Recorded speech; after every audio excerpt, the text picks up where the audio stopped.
Hola, buenas tardes, ¿cómo les va? Bienvenidos a este nuevo encuentro de Ciencias del Deporte. Yo voy a colocar el título de nuestra charla de hoy y quién va a ser la persona invitada, nuestro invitado. Y ya vamos a empezar, en unos minutos estamos empezando.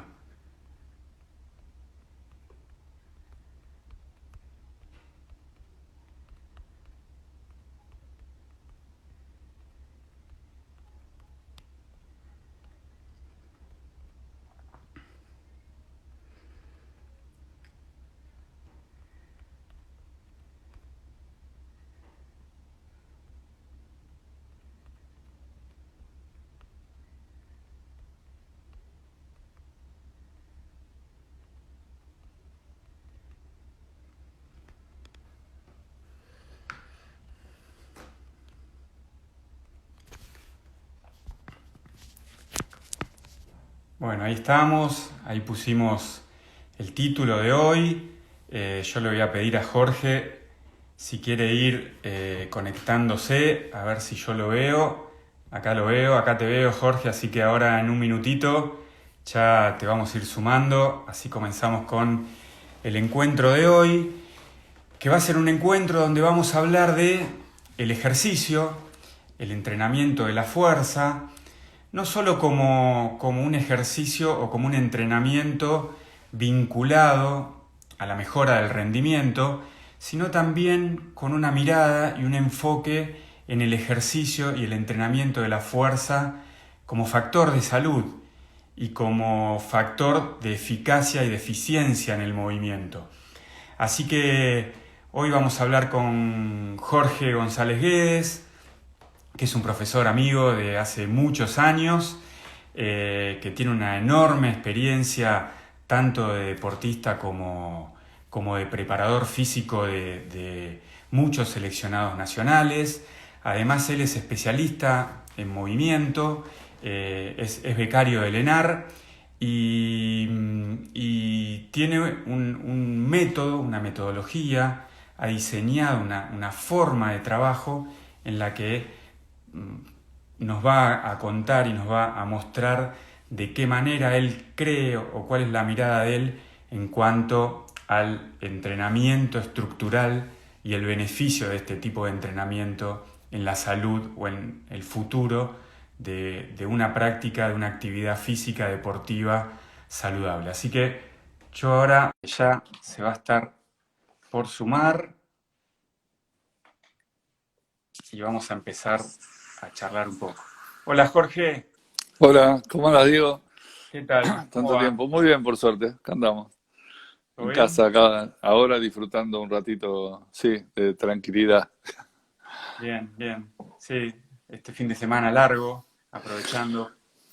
Sí, la verdad que siempre estoy en contacto con los chicos que yo entreno y con la gente con la cual me relaciono, pero básicamente aprovechando el tiempo que estoy en casa para más lectura, por ahí bajar a tierra algunos conceptos más y preparando algunas clases. Siempre los tiempos se reparten entre esas cosas. Sí, aprovechando también esta forma ahora de comunicarnos y de poder vincularnos también. Y me imagino que también Sí, es una posibilidad también de estar cerca de los chicos, de los deportistas que no sé si en estos deportes en los que vos trabajás ya pudieron empezar a entrenar un poco. tengo esta manera de relacionarme, si bien no así en vivo o a veces también, la usamos bastante hace mucho con los chicos que están en el interior. Muchos seleccionados de los cuales yo formo parte tienen integrantes en el interior de la Argentina y muchas veces algunos de ellos están, como me pasa ahora desde hace ya un tiempo, que algunos hacen doble temporada, entonces algunos están en Estados Unidos o en otro lado del mundo. Entonces, en cierta manera, esta manera de relacionarnos es casi cotidiana. Y la idea es un poco tener referentes en cada uno de los lugares, como me pasa, qué sé yo, hay un profe amigo que trabaja con dos de los chicos en Rosario y así sucesivamente en distintos lugares.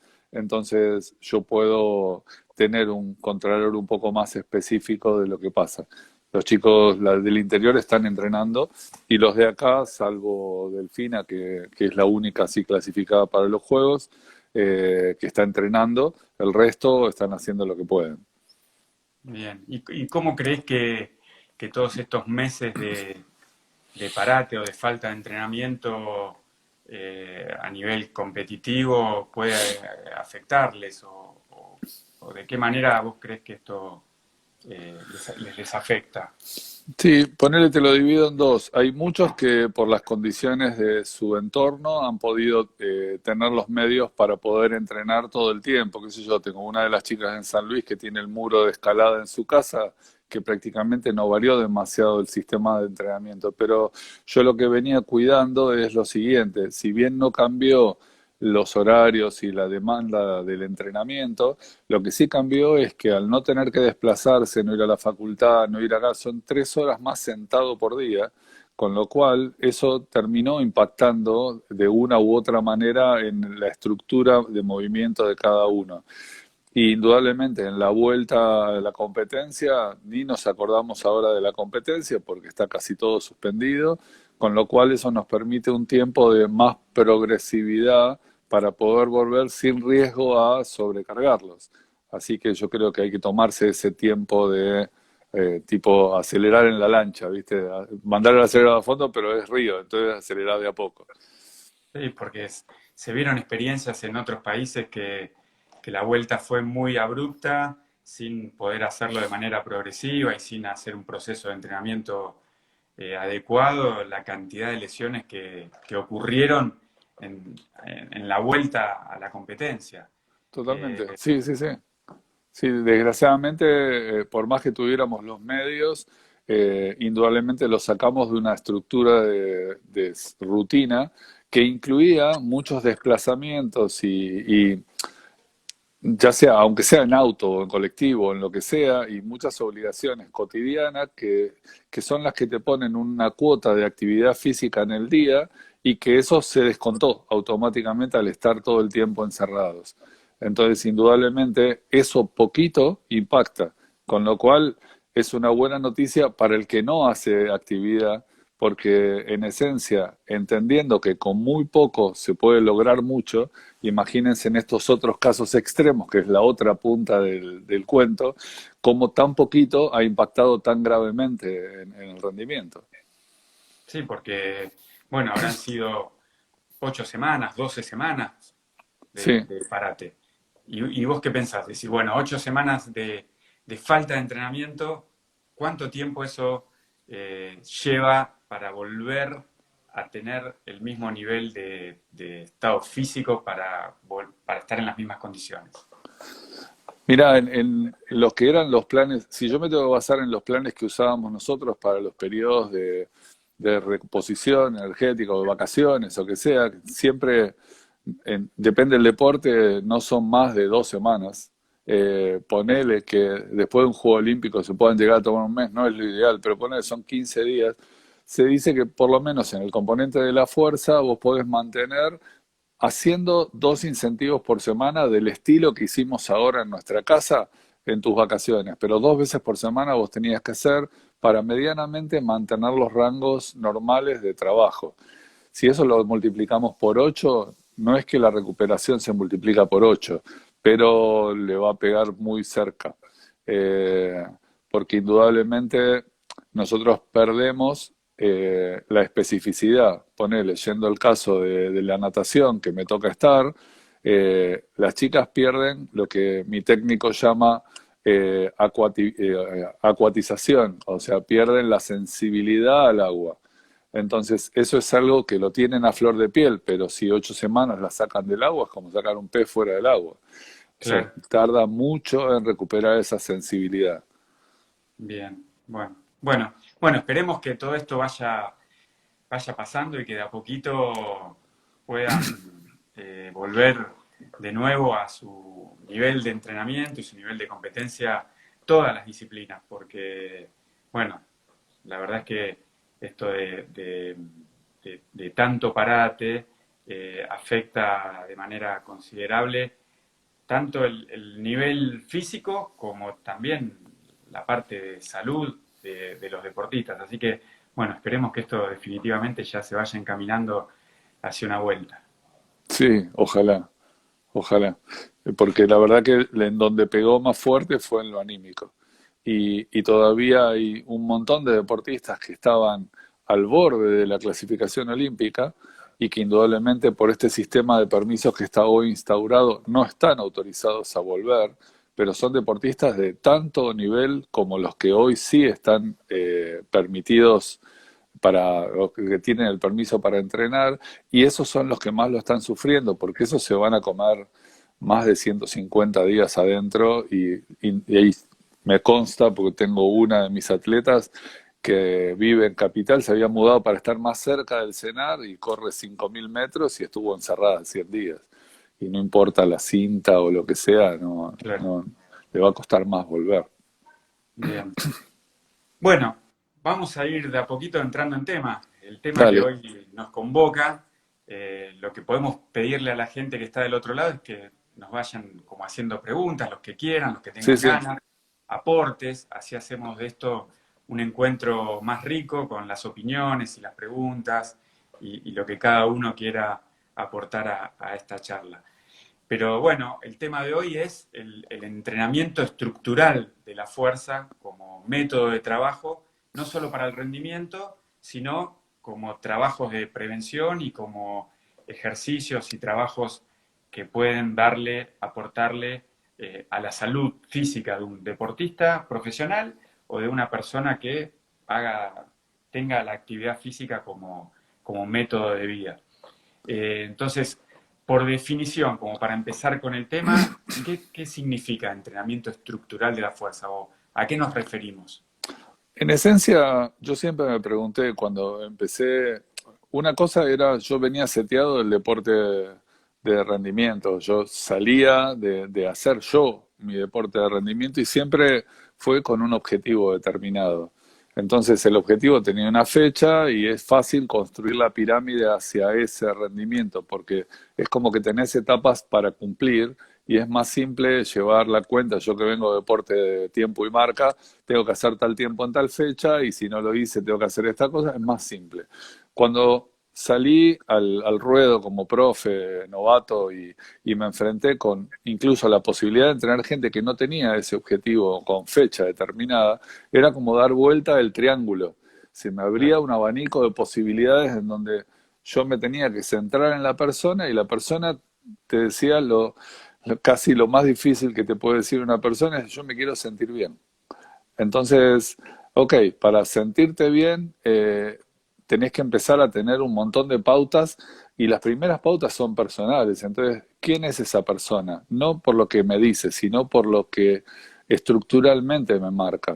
Entonces, tenía que llegar y convencerme que yo a esa persona la tenía que de alguna manera evaluar, observar, o tener una medida la cual me permita decir, bueno, desde acá parto con esta persona para lograr este primer objetivo que va a ser, no sé, por lo que suele pasar mucho es recuperar las movilidades y que la persona se sienta con más plasticidad. Eso casi te diría que es la primera medida de lo que la gente siente como mejora, porque indudablemente de no moverse a moverse, la gente empieza a sentir una comodidad mayor en el cuerpo. Entonces, eso es lo apuntado a la estructura, a centrarnos primero en el individuo, poder establecer una medida desde dónde voy a partir y a partir de eso empezar a construir prioridades que lleven a esa persona a cumplir sus objetivos. Y muchas veces es como que uno entra en un sesgo, una dinámica, cuando uno está a cargo de un gimnasio, en la sala de musculación o donde sea, y que entras en un sesgo en donde a todas las personas ya en su segunda rutina o tercera están casi todos haciendo lo mismo y es como que pierden el rumbo muchos y no empiezan a establecer como prioridades. Entonces lo estructural se refiere a eso, centrarnos primero en el individuo más allá del método que queramos utilizar para alcanzar el objetivo, ¿no? sí, vos sabés que nosotros desde desde la ciudad, con el programa Buenos Aires Ciudad Activa, estimulamos a que la gente haga actividad física, que la gente se mueva Claro, más. Ese es el primer objetivo, porque según las estadísticas de la ciudad de Buenos Aires o de grandes ciudades, hay un 50% de la población adulta que es sedentaria. Entonces, claro. el primer objetivo es que la gente se mueva, pero el segundo objetivo es que la gente se mueva bien, porque si no es un factor, nosotros buscamos que la actividad física sea un factor de salud, pero si no se hace de una manera adecuada, termina siendo contraproducente. Y en esto que vos hablás del entrenamiento de la fuerza como base estructural para una vida deportiva sana, indudablemente es algo que hay que implementarlo desde edades muy tempranas. Absolutamente. En general, siempre que uno habla de la fuerza, si uno cierra los ojos, automáticamente la gente se ve con una pesa en la mano, con una barra y discos muy Claro. pesados en la mano, y el imaginario colectivo va en contra un poco de lo que tenemos como entrenamiento. Y después, la tradición también de decir cómo voy a poner semejante peso en un chico, eh, indudablemente el entrenamiento de fuerza que proponemos no tiene que ver solamente con la pesa, porque indudablemente hacer actividad física con el propio peso del cuerpo puede ser tan nocivo como tener un montón de peso encima. Y una de las cosas que vimos cuando me tocó evaluar dentro del campus del Juego Olímpico de la Juventud, en donde evaluamos a chicos adolescentes que hacían deporte, vimos que había muchos patrones de sobrecarga. Indudablemente, me van a decir, no descubrió América este hombre, pero digo, bueno, un jugador de fútbol tenía los patrones motores que implicaban a ese deporte demasiado sobrecargados, mucho más de lo necesario para un chico de su edad.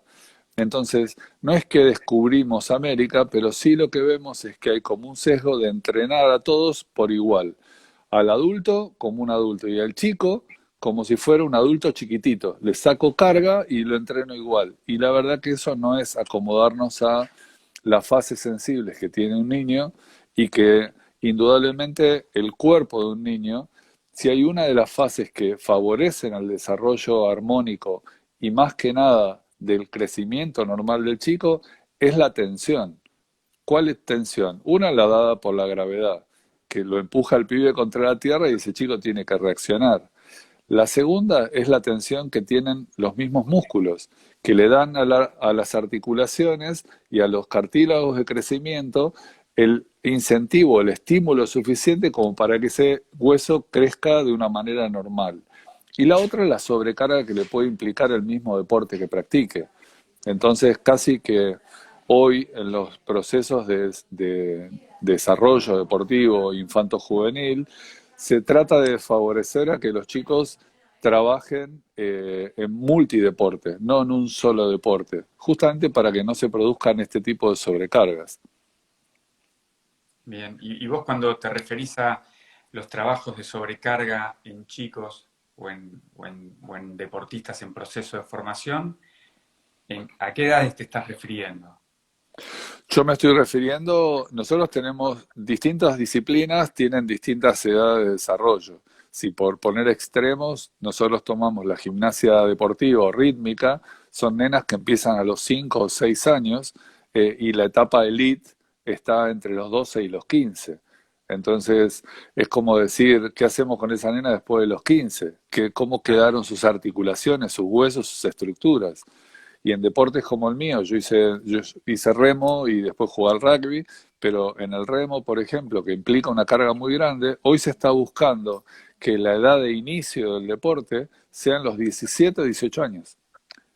claro, Porque el tema es dónde los niños alcanzan o el joven alcanza la maestría deportiva. Si nosotros lo ponemos en un término muy popular hoy, que son el tema de las 10.000 horas, o en otro término que son los 10 años para alcanzar la maestría deportiva, indudablemente esta nena que tiene que alcanzar la elite a los 15 años tiene que empezar a los 5. claro. Eh, entonces, si eso no se ve acompañado por un proceso eh, acorde y acomodado a las fases sensibles, estamos en ciernes con muchas lesiones en el proceso de desarrollo de ese niño. Entonces, una de las pautas que yo más promulgo para que se cuide es que en mi sistema de entrenamiento lo primero sea, como dije antes, ajustado al individuo, después ajustado a la disciplina y después, indudablemente, pensar en la longevidad de este individuo. Entonces, eso termina siendo un círculo virtuoso, porque puedo acomodar la actividad a la dinámica de cargas que el mismo deporte ya le va a implicar. Claro, bien. Sí, porque bueno, nosotros en línea con esto que vos estás diciendo, lo que empieza a pasar es que cada vez vemos chicos, más chicos lesionados con lesiones de los adultos. Claro, Entonces, lo que sucede a lo mejor es esto, que los niveles de competencia o de exigencia física van siendo cada vez a edades más tempranas y lo que no sé es si eso se traduce también a entrenamientos físicos, estructurales y de base a edades más tempranas también. Quizás la edad de competencia baja, pero la edad de entrenamiento físico adecuado no se hace en edades tan tempranas o estímulos tan tempranos como debería hacerse. sí, y incluso lo que tenemos que pensar, y lo vemos cuando llevamos a nuestros hijos a, no sé, a jugar a la pelota al parque. Cuando patean la pelota y la van a correr al máximo. No es que regulan, que van corriendo, gambetean, no, no, eso sí tienen un oponente, pero la acción, yo siempre digo, el alto rendimiento no tiene que ver primero con solamente los deportistas que van a los Juegos Olímpicos, sino que cada persona que viene al gimnasio a entrenar con nosotros o que va a la ciudad, a los programas de la ciudad, quiere lograr un beneficio y el switch que tiene el ser humano es de ir por más. Entonces, si nosotros no cuidamos y somos los reguladores de esta estructura, indudablemente esa persona se va a pasar de rosca y se va a lastimar. Entonces, un poco el concepto que yo trato de hacer propaganda es de que nosotros somos los principales culpables del éxito o el fracaso de la actividad. Entonces, por ahí viene un poco el cuento. Bien. Y para entender un poco, para meternos un poco de lleno en este, digamos, en este plan de entrenamiento estructural o en este método o esta Sí. metodología de la que vos hablás, contanos un poco cómo la pensás, de qué se trata, cuál es el método, cuál es la base fundamental para entender un poco de qué estamos hablando cuando hablamos de entrenamiento estructural de la fuerza. Claro, en esencia cuando yo empecé tuve el honor y la suerte de haberme recibido en el año 86 y en el 87 ya estar trabajando junto al doctor Lentini en el CENAR. En lo que era en ese momento el área de fisiología o el departamento de fisiología. ¿Qué es lo que pasaba en esa época? Toda la investigación médica pasaba por la ventilación por minuto, el consumo de oxígeno, el ácido láctico y cosas que no tenían que ver con lo estructural. Y yo en ese momento empecé a trabajar en un lugar en donde estaba una persona que vos conocés mucho, que es Emilio Massabeu, con Carlos Marino, Guillermo Marino, que son todos profes, kines, los marinos son médicos también, y veíamos que todos nos volvían con un problema de dolor. Y el dolor refería a algo estructural. Entonces con Carlos decíamos, bueno, pero hacíamos el camino lógico, se lo mandábamos al médico, el médico al kine, el kine lo volvía a traer acá y nosotros lo reinsertábamos de alguna manera en el deporte. Volvía otra vez con la misma problemática y encima había parado 2 semanas, o lo que sea suficiente para que quede sin dolor. Entonces empezamos a tratar con las herramientas que teníamos en ese momento, a tratar de inferir con algunas evaluaciones muy simples cuál era la problemática. Y en lo que a mí me tocaba, que era más desde la parte del entrenamiento, empecé a analizar cuáles eran las pautas que yo mismo imponía a estas personas.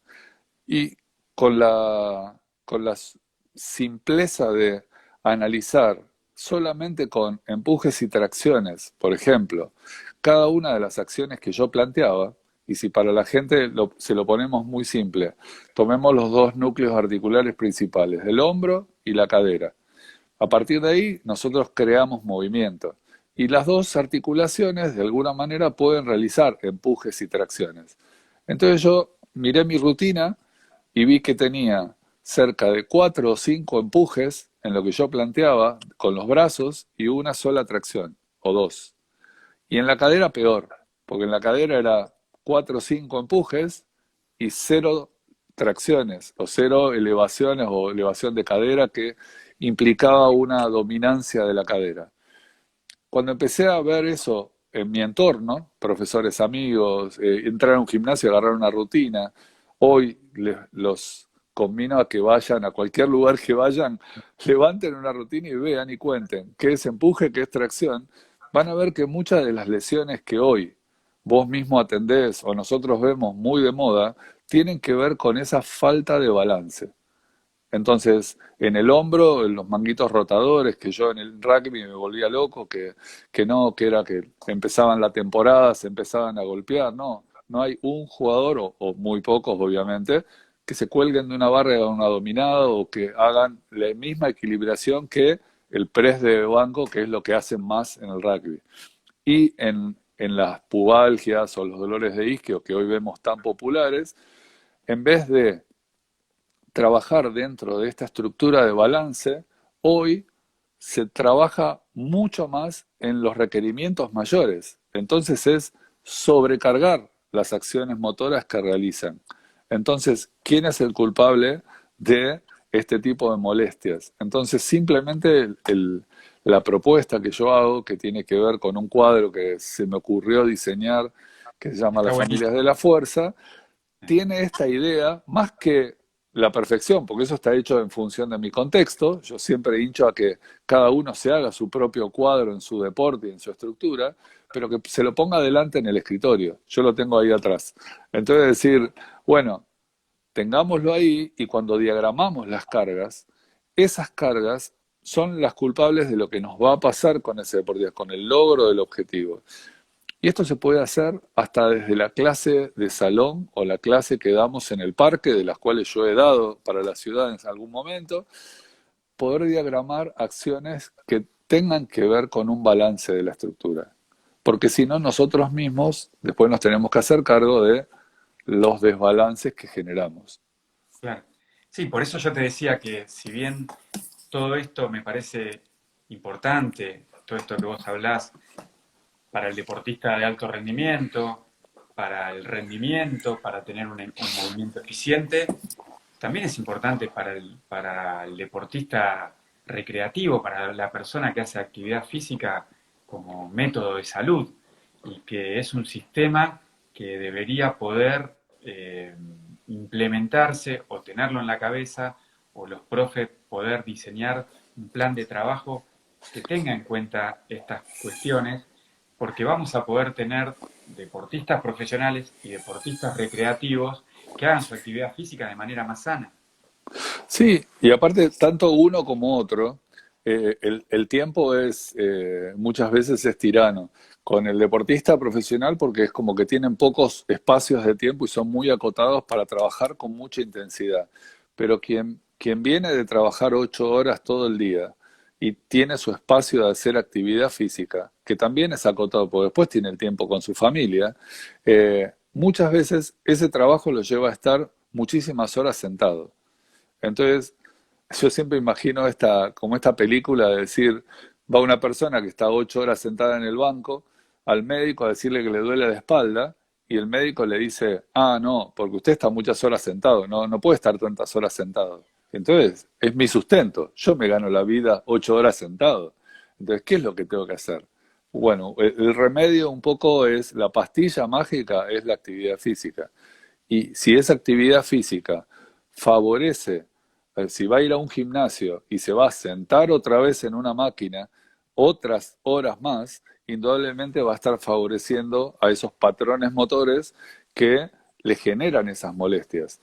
Entonces, yo tengo que considerar en el momento de planificar la estructura esas horas que esa persona está sentada y que tiene una sobrecarga en determinados patrones motores. Entonces, casi que nosotros lo que debemos hacer es balancear esas estructuras de carga, imaginándolas con esos nombres, como para que esa persona sienta confort cuando vuelve a su casa y puede disfrutar de sus hijos o ir a jugar un partido con amigos de lo que sea el fin de semana.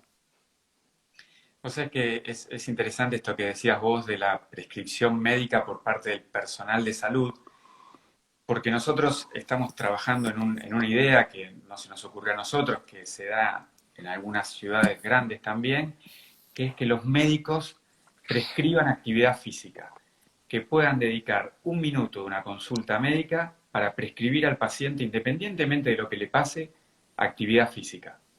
Y entonces acá es interesante esto que vos decís, que si el médico prescribe actividad física, que los profes puedan estar capacitados y que puedan poder diseñar algún plan que sea beneficioso para la salud y que no sea contraproducente.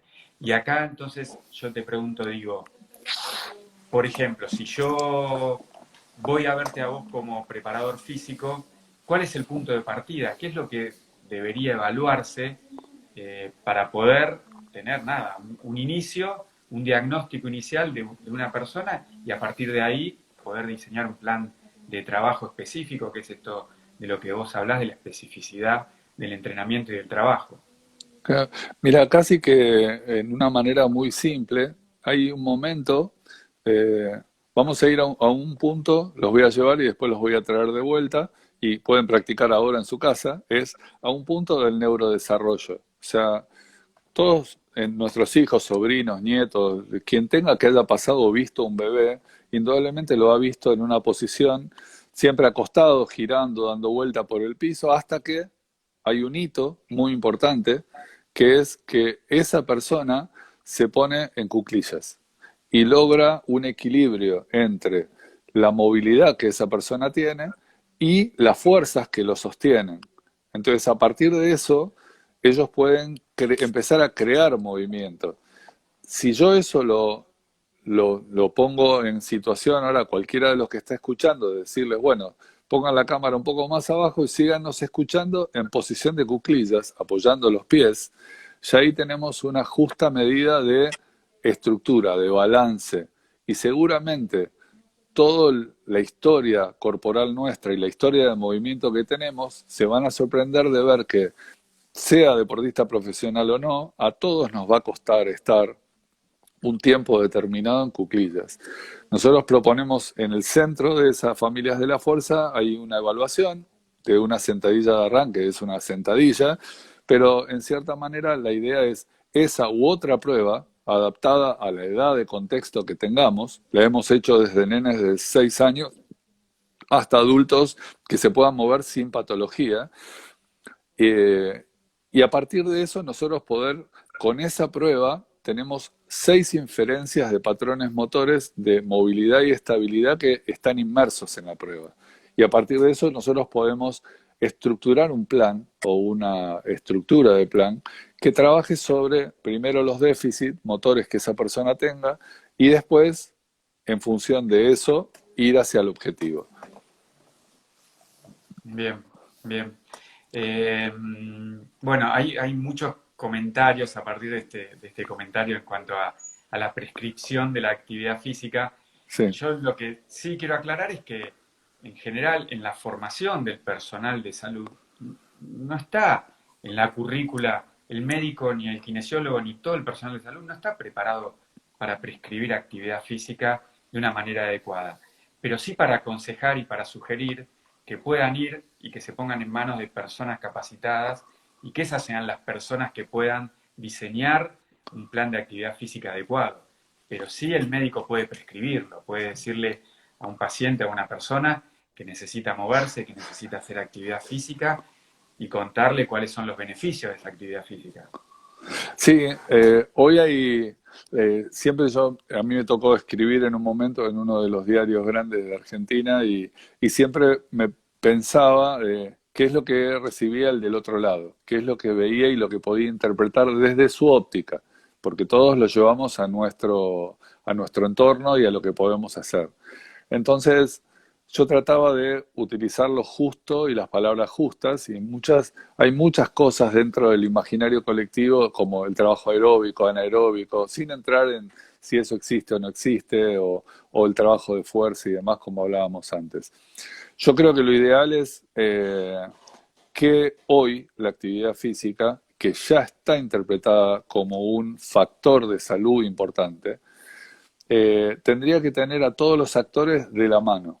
O sea, tanto el kine como el médico, como el profe, que tienen que tener una justa medida de equilibrio de cada una, de conocer la actividad del otro, pero solo para saber dónde agarrarme de la mano del otro, poder inferir cosas. Con esto no quiero decir de que el profe tenga que rehabilitar, cosa que no debe hacer, ni prescribir medicamentos ni nada de eso, pero sí conocer los detalles de lo que hace el otro.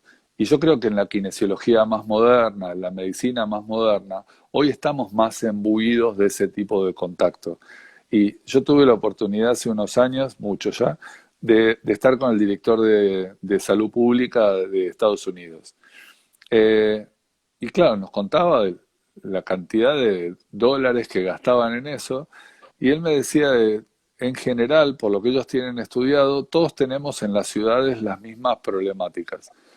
La gente que hace actividad física 2 veces por semana es más o menos el 25% de la población, no más. Y le digo, ¿cómo sacan esa cuenta? Y él me decía, muy fácil. Nosotros sacamos la cuenta de la cantidad de gente que tiene zapatillas de tipo deportiva para hacer actividad física. Puede haber alguien que haga con zapatos, pero en general la hace con zapatillas. Y ellos, que uno imaginaría que todo el pueblo americano hace actividad física, solo el 25% de la población, que es la media mundial, hace actividad física al menos 2 veces por semana. Entonces, si nosotros logramos, con o sin zapatillas, hacer que esa persona pueda moverse de alguna u otra manera, yo creo que vamos a lograr dar un paso importante para acercarnos a la salud estructural, ¿no? Desde todos los ámbitos. Sí, y el trabajo en equipo y la interdisciplina, porque nosotros Totalmente. y en los congresos médicos es algo habitual hablar de prevención, y cuando hablamos de prevención y vemos las estadísticas y las comparamos con lo que sucede de años anteriores y comparamos estadísticas con otras ciudades o con otros países o con otras poblaciones, vemos que siempre estamos hablando de prevención, pero nunca se mejoran los parámetros de prevención. Y yo creo que es porque no trabajamos juntos, porque no hay interdisciplina, porque cada uno hace su esfuerzo individual desde el lugar que le toca y no se planifica en equipo y en la interdisciplina las actividades. Así que a mí me parece que para poder lograr trabajos eh, de prevención que sean eficientes, debemos trabajar más en equipo y en la interdisciplina, cada uno desde el lugar que le toca. Totalmente. Mismo hoy hay ejemplos rescatables, hay un testeo muy interesante que se hace en Europa, se hace en algunos lugares de Estados Unidos y nació en Brasil, en San Pablo, que es el médico llega al hospital, es intrahospitalario, entonces llega al hospital y le dicen que a la persona que se siente en el piso y que se pare del piso. Solamente eso. Yo hoy propuse la cuclilla. Este simplemente le pide. Entonces, cuentan la cantidad de apoyos que tienen, que usa la persona para sentarse, y cuentan la cantidad de apoyos que utiliza para pararse. Ya cuentan que si hay más de 3 apoyos para sentarte o pararte, ya está en un riesgo estructural importante. Entonces, indudablemente, otro de los ejercicios que le pido a los que están escuchando es que se sienten y se paren con la menor cantidad de apoyos posibles. Si se logran parar solamente con las piernas y sentar con las piernas, estamos bien. Si apoyan una mano para pararse, está todo bien. Pero ya se apoyan la mano, la rodilla y empiezan a sumar apoyos, empezamos a tener indicadores que son un tanto más graves dentro de lo que hace a la salud estructural. Entonces, esas son guías y cosas que hasta uno puede ir practicando y ya está haciendo un mínimo de actividad física suficiente para mantener un estado de salud. Y creo que muchas de nuestras poblaciones se van poniendo grandes, se van poniendo más viejas y nuestros adultos mayores, el gran déficit que tienen es que los está matando la modernidad. Entonces, el control remoto, todo lo automático y el dejar de moverse hacen que avance el peor enemigo nuestro, que es la sarcopenia, es la pérdida de masa muscular. Y es tan inteligente esa sarcopenia que primero ataca las piernas. Entonces la Claro, gente se nos sienta muchas más horas de las que debe. bien. Hay otro concepto que vos hablás siempre, que es el concepto de las familias de la fuerza. Eh, Estaría bueno que podamos charlar un poquito y que podamos desarrollarlo. Sí, Mientras vamos viendo que van llegando preguntas y, ok, y a lo mejor después ya empezamos a interactuar un poquito. Yo me voy a poner los anteojos, así dale. las veo y puedo leer. No, esto de las familias de la fuerza que está acá atrás mío, que ahí pongo el cuadro, es un cuadro que lo pueden encontrar en mis redes, que como yo dije, no es perfecto, sino que tiene que ver con un contexto, es que tradicionalmente la actividad física nosotros la hemos realizado sobre dos piernas y con dos manos. Siempre mayormente, como expliqué antes, hicimos empujes y no tracciones. ¿Y cómo es el deporte naturalmente o cómo es la vida cotidiana? En general, nosotros caminamos por alternancia de pasos. Hay un momento, la mitad del momento que caminamos, estamos en apoyo de una pierna. Y cuando abrimos una puerta o empujamos algo, lo hacemos con un lado, con lo cual el cuerpo actúa como un eje de transferencia de fuerzas. Entonces, la conformación del entrenamiento y de llegar a esa cuclilla o a esa sentadilla correcta se estructura en dos ramas. Una rama que indudablemente es la más tradicional, que puede ser bilateral. Entonces hay una construcción de ejercicios que tienen una progresión y una regresión, de algo más difícil a algo más simple, de manera bilateral. Pero también la construcción de esos patrones motores se da de manera unilateral. Entonces va a haber una progresión o regresión unilateral, tanto para los brazos como para las piernas. Entonces, en esta estructuración de las familias de la fuerza, para el empuje de los brazos hay un camino bilateral y uno unilateral, y así sucesivamente con cada una de esas que yo llamo familias, que son simplemente los empujes y tracciones de brazos, empujes y tracciones de piernas. ¿Existen otros movimientos? Sí, si vamos al deporte, existen movimientos balísticos, de saltos, de lanzamientos, de un montón de cosas, pero no me entraban en un cuadro tan chico. Ahí, entonces la idea es que hay muchas adaptaciones que ya se han hecho para este cuadro que son más específicas. Ahora estamos trabajando en una para el surf, imagínense, pero también ellos tienen simplemente como para tener un momento de pausa, un momento de pensamiento de cómo estructurar el trabajo que yo voy a plantear a largo plazo, ya desde escolares hasta deportistas de alto rendimiento. Yo este mismo cuadro o esta misma idea la uso con gente que entrena 2 veces por semana y corre un maratón de 10K en la ciudad cada tanto, como con gente de atletas profesionales que hoy están clasificados para los Juegos. Indudablemente las cargas son otras, la cantidad de ejercicios son otras, pero eso es lo que compete a esta propuesta de concepto de familias de la fuerza. Imagino que lo ideal sería empezar desde edades muy tempranas, desde chicos, a poder prepararlos y poder, digamos, que toda esta estructura muscular tenga su estímulo desde cuanto más chico mejor. Sí, yo creo que hoy la educación física escolar se debe un parate y un repensado, e incluso nosotros que ya somos un poco más grandes vivimos otra época de desarrollo del deporte en la Argentina. Y sin ánimo de molestar a nadie, sino que es solamente un razonamiento personal y mismo un razonamiento en el cual nosotros estamos metidos hoy, de tratar de optimizar recursos y ser objetivos.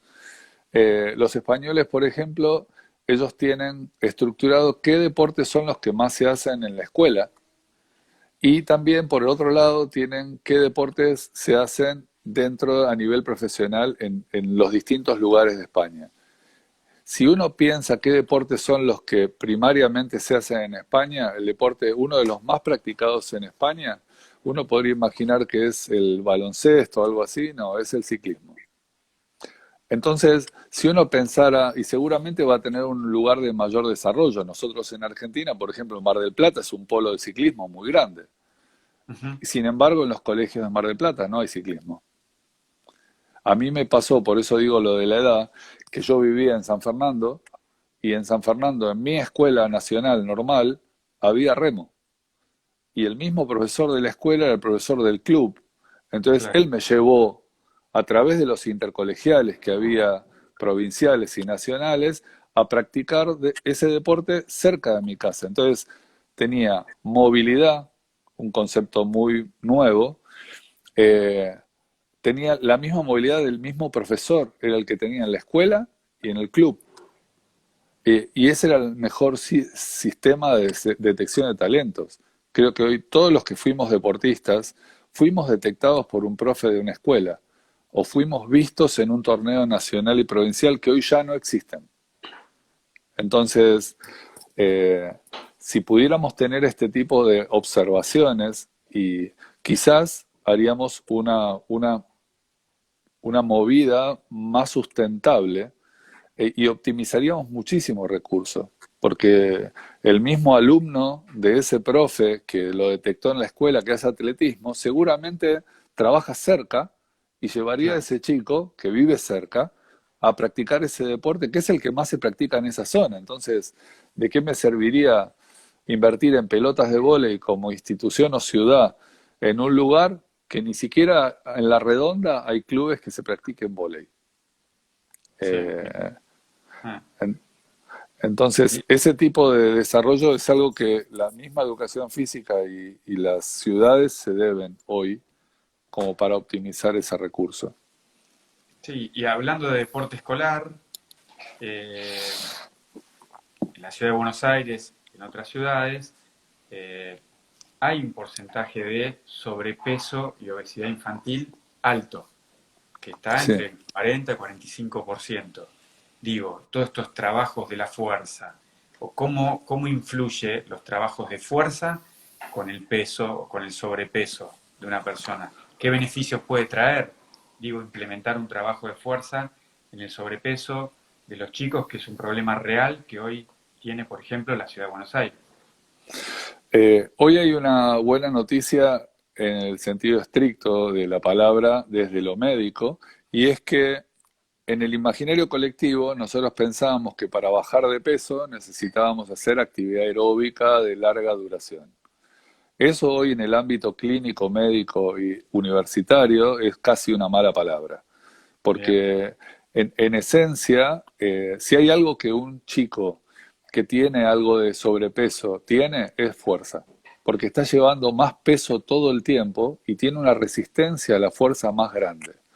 Entonces, por un lado podemos tener adherencia haciéndole propuestas de actividades en el cual él se vea favorecido, porque al tener más fuerza va a poder hacer actividades que puedan realizar más fuerza. Y haciendo actividades, hoy se llaman de tono intermitente, que son las propuestas de clase de ese estilo, y que eso puede ser con una pelota, con un banco, con no se necesita recurso material, nosotros podemos tener una injerencia importante en la salud estructural, puntualmente, de ese chico, y colaborar con eso. Y ser una herramienta, cuando hablábamos antes de equipo interdisciplinario, ser una herramienta del médico, del nutricionista, y nosotros, que somos los que tenemos el contacto con los chicos, actuar como esa herramienta. La comunicación que nosotros podamos tener, que sea la comunicación que nuestros padres nos instruyen y nos enseñan para poder transmitir a esas familias. El profe en general termina siendo como la figura paterna de la escuela. Eh, en general siempre eso la tuvo la maestra, entonces ahí tienes una figura materna, la secundaria, después de la mamá, y el profe siempre hemos tomado la figura de figura paterna, el secundario al papá. Entonces, de esa manera, si se lo ve así, podríamos colaborar bastante. bien, bien. volviendo un poquito y aprovechando los Sí, últimos minutos que nos quedan, dale. eh, volviendo un poco a todo lo que es el tema de la fuerza estructural, eh, ¿qué podemos hablar de la zona media, del core, de la importancia de toda esa estructura, la importancia del movimiento? Totalmente. Eh, una de las cosas que yo hago fuera del entrenamiento de la fuerza es, he hecho mucho hincapié en esto de la evaluación que contaba que yo hacía. En esta evaluación que hicimos para los Juegos Olímpicos de la Juventud, que fueron 500 chicos, más lo que hago a nivel de salud en mi consultorio de movimiento y lo que trato de hinchar a la gente que haga, lo que detectamos como principal factor de inconveniente es justamente la transferencia de fuerzas, pero esa transferencia de fuerzas no solo dada por el core, sino dada por el sistema respiratorio. Gran parte de la problemática y que tiene que ver con el core está dada en el sistema respiratorio de la gente. Justamente tiene que ver con todo lo que hablamos. La inmovilidad lleva a que esa gente tenga menos posibilidad de resistir. El resistir tiene que ver con lo metabólico y esa capacidad de resistir tiene que ver con el sistema ventilatorio. Entonces, para yo tener una óptima transferencia de fuerzas a través del cuerpo y que las articulaciones estén pegadas y bien estructuradas, yo necesito dos cosas fundamentales. Una, esa transferencia está dada por el core. Y el core, llamémosle, imagínense que abajo de las costillas hay una bolsa de aire, que es la pleura que recubre los pulmones y algunos órganos vitales. En el medio hay una cosa que se llama diafragma, que actúa como de puente, y abajo hay una bolsa de agua o una bolsa neumática. La regulación para transferir fuerzas va a ser en un justo equilibrio entre esa bolsa de agua y esa bolsa de aire. Entonces, eso es lo que, todo eso que está por debajo de la cabeza y por arriba de la pelvis es lo que podemos llamar core. Cuanto mejor función tenga eso, mejor función de transferencia de fuerzas vamos a tener, más equilibrio estructural para estar sentados o parados vamos a tener, pero en donde una de esas dos bolsas falla, empezamos con los problemas. La gran mayoría de los problemas yo los detecto en la movilidad de la bolsa superior. Entonces la movilidad de la zona dorsal, que a todos les duele la espalda, tiene que ver con esto. Eh, y al fallar eso, empieza a fallar la bolsa neumática. Entonces ya las malas costumbres alimentarias, el que se hinchen los órganos más allá de lo que corresponde, genera un desbalance en ese medio, que es el diafragma, y eso lleva a tener inconvenientes en esa transferencia. Ahí empieza a doler la cintura, empieza a doler los hombros, empieza todo el desbalance, ¿no? Sí, yo me imagino, a medida que vos vas hablando, me imagino un deportista recreacional, como podemos ser cualquiera de nosotros, Sí, digo, qué gran nivel de desbalance y qué terreno fértil para que ocurra cualquier situación, cualquier tipo de acción, porque nadie tiene en la cabeza ni nadie está pensando en todo esto estructural que tiene que existir para que yo pueda jugar un partido y hacer una actividad física saludable sin poder lesionarme. claro. Básicamente tiene que ver a ver, con mantenernos en movimiento. Ni siquiera estamos pidiendo que vayan al gimnasio 2 veces por semana. Ya la misma ciudad se ha moldado de una manera bárbara con los senderos, con los espacios de salud, con los espacios para movernos. Solamente tenemos que ponerle acción, poder salir. No estamos pidiendo que hagan nada más raro que salir a caminar y después que puedan actuar en función de, imagínenlo así, si yo todo el día estoy sentado con una flexión de tronco anterior y estoy apoltronado contra un escritorio cerrándome, lo que necesito es abrirme. Es tan simple como eso.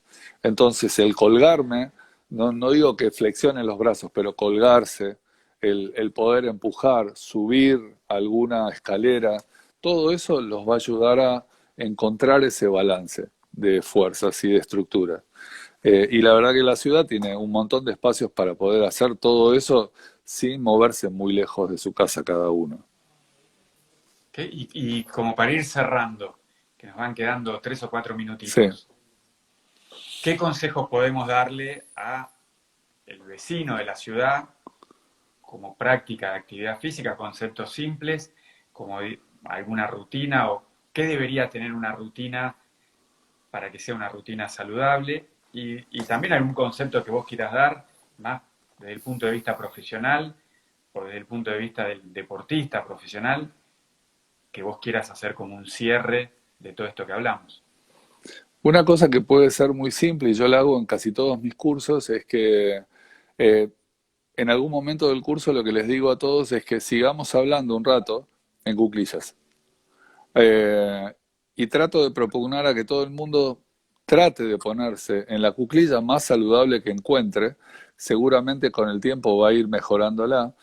Y no ir más allá. O sea, solamente propongo que traten de estar 1 minuto por día en cuclillas todos los días. En la mejor cuclilla que podamos lograr. Es volver un poco a lo que hablábamos del neurodesarrollo. Es la mejor manera de poner la cadera en su lugar, la espalda en su lugar. Y tomar ese otro test que había hablado de decir, bueno, como un desafío, tratar de sentarnos y pararnos con la menor cantidad de apoyos. Y no importa si yo dije 3. Si son 10 apoyos para sentarme y 10 para pararme, que trate de pelearse con hacer uno menos cada tanto. Ni siquiera le pongo un término. Entonces yo creo que para el hombre de a pie, el que no tiene ni siquiera zapatillas para hacer actividad física, esas dos cosas las puede hacer dentro de su living. Y en cualquier situación de económica, no necesita tener nada especial para hacer eso. Y después nosotros, con un grupo de amigos que siempre pensamos que hoy si hay algo que la gente no hace es leer, y mucho menos si los documentos y la mayor parte de los documentos están en inglés.